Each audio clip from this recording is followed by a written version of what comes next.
ఈ ముఖ్యమంత్రిని చూస్తే రంగుల పిచ్చోడు. ఎక్కడ ఏది కనపడినా ఆయనకు ఆ రంగేసేయాలి, ఈయన ఫోటో వేసుకోవాలి. అవునా కాదా?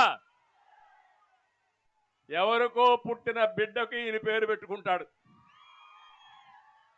ఈయన చేయలేదు.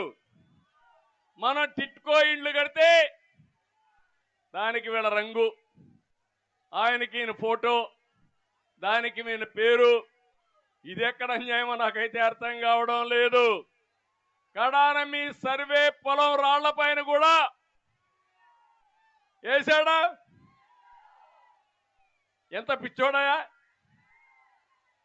పొలాల్లో కూడా వేసాడు. కడాన మీ పట్టాదారు పాస్ పుస్తకం ఉంది, వేశాడా? ఏ బొమ్మ? ఈయన మీ అమ్మ తరపున ఏమన్నా చుట్టవా? మీ నాన్న తరపున ఏమన్నా చుట్టవా? మీ దూరపు బంధువా? ఏంటి ఆ ఫోటో? మీకు రోషం రాదు.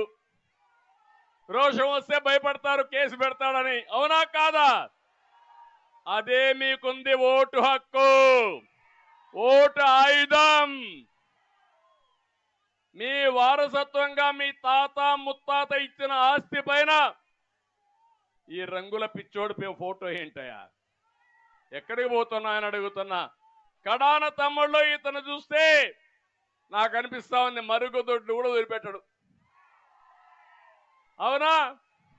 మనం 22 లక్షల మరుగుదొడ్లు కట్టాం మా ఆడబిడ్డల ఆత్మ గౌరవం కోసం. ఏమమ్మా అక్కడ ఈ పిచ్చోడు ఫోటో వేస్తాడు,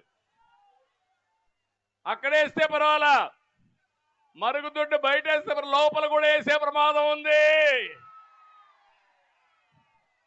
జాగ్రత్తగా ఉండండి.